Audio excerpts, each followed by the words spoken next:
Hi everyone, welcome back to my channel. My name is Siobhan if you're new here, and today I am going to an energy healer, my first ever energy healing session.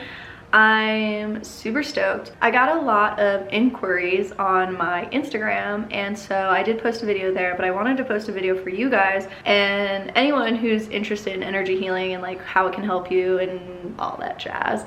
So let's get into it. Okay, first off, let's talk about your mind and how impressive our brains are. 80% of what we do on a day-to-day basis is literally autopilot. Like, it's just programs already embedded in our brain, and we just do. Like, we don't have to think about how to drive a car or like make your morning coffee or brush your teeth, put your contacts in, make your bed. Like, it all just kind of happens. Very little thought that goes into all of these actions. Maybe you have to like force yourself to do it at the but like when you get to doing it, you don't have to really focus on what you're doing, and that's really freaking cool. What's not cool is how many things we do without realizing it, and I think a lot of us accept our thoughts and opinions as truth instead of really questioning why we do things, or questioning why we think things, or questioning whether something we think or believe is actually good to think or believe. I saw a TikTok the other day that I really enjoyed. It was like, if your heart stops beating, you would die. If your brain like stops, I don't know, being a brain, you would be a vegetable, but you wouldn't die. You would still be living because of your heart. And that fact in itself should show you how important our hearts are. And that's not just taking care of your body and eating correctly. It means like taking care of your soul and taking care of the things that light you up. If you think about when you're really happy or feeling really fulfilled, you feel it in your chest, you feel it in your heart. So there's something to be said for that. And there's something to be said for doing things and living from your heart versus living from your mind. An example of what a lot of people do living from their mind versus their heart is taking a job that you might not necessarily love, but you do it because there's the safety and security of money. Thing about if you live in the US or the UK, something you don't have to worry about on a day-to-day basis is getting killed. And our brains were literally created and they are wired for survival and not for happiness. So to think that we would use our brains to make us happy makes no logical sense, because our brain is actually designed not to make us happy, but to make sure we survive. And especially if you're in a first world country, again, you don't have to worry about being killed. And so what is the next best thing? The next best thing to survive is your emotional experiences. How can you save your emotions? How can you save the ego? So when it comes to how we are as human beings in our life, we're not all the same. You know, have you ever looked at someone who does something really strange and you're like, why do you do that? And they're like, I don't know, I've just always done it. It's like just how they were raised, but to you it's like foreign. Or even people, you know, a lot of people who chew with their mouth open, for example, don't realize that they're chewing with their mouth open. It's not like they're going about life chewing with their mouth open to be annoying. It's like they probably grew up in a household where everyone else chewed with their mouth open and they just copied it, and they don't even realize that they do it. Unless you bring awareness to these situations, you're going to continue to do it. Unless you bring awareness to your thoughts and the way you move throughout the world, it's all just going to be on autopilot and deep in your subconscious. Funny, we get frustrated with people because they'll be stuck in these thought patterns or just patterns in general, but you have to realize that a lot of us don't even realize we're doing those things. A perfect example, your nose is located right above your mouth. If you didn't brush your teeth for a week, you would have no idea, but everyone else around you would. And it's because you're used to it. You've literally grown accustomed to it. It's good to get into the habit of questioning your thoughts and questioning the things that you are doing, and questioning when you make a decision, where is it actually coming from? So now that we get into that, I want to talk about our past experiences. Our childhood shapes exactly who we are today. Three main things that shape the type of person that we are and the way that we think. Number one is how we were raised by our parents, family members, and teachers that we go to school with, the neighborhoods that we live in, the other children and their parents that we are exposed to growing up. That's number one. Number two is society. Societal norms, for example, going to school and then going to college and then getting a 9-to-5 and then retiring. That's something that society tells us is the right thing to do. And number three is our actual experiences and the way we perceive those experiences, right? Because two people can go to the same event, the same party, two people can have the same conversation situation. Two people can come into a conversation and leave with completely different perspectives on the exact conversation they were having. Why? Because emotions are at play, and we have our brain, all of our minds are different. All of our minds are wired differently for survival. Why is it that when some people are faced with conflict, they actually run away? And when other people are faced with conflict, they might actually get defensive and fight more. And then there's those people who can handle conflict. All of this comes from how we are raised, our childhood experiences, and that's what creates the autopilot that we all live in now. So in order to change the way we think and the way we move, we have to really question our experiences, our past experiences, and is the way that we react to certain situations now totally beneficial for us? And I want to talk about trauma. I want to find this podcast. It's like this psychiatrist or psychologist was interviewed about trauma, and he's saying like trauma is trauma is trauma is trauma. Trauma sounds like such a harsh word. You have to think about it in terms of the people that are involved in the trauma, experiencing the trauma. It doesn't have to be extreme abuse or extreme neglect for it to be trauma. Let's say Susie, when you were 5 years old, told you to shut up, and now every time someone tells you to shut up, you get defensive. That would be trauma that has triggered a survival response in your brain, and that's why you get defensive. It seems so simple, like as adults you're like, a little kid told me to shut up and that's why I am the way I am. No, yeah, really, because when you were a little kid, that was a traumatizing experience. Have you ever been in a store and lost your parents as a child? It's terrifying. Have you ever had a little kid run up to you thinking that you are their parents, and they look up to you with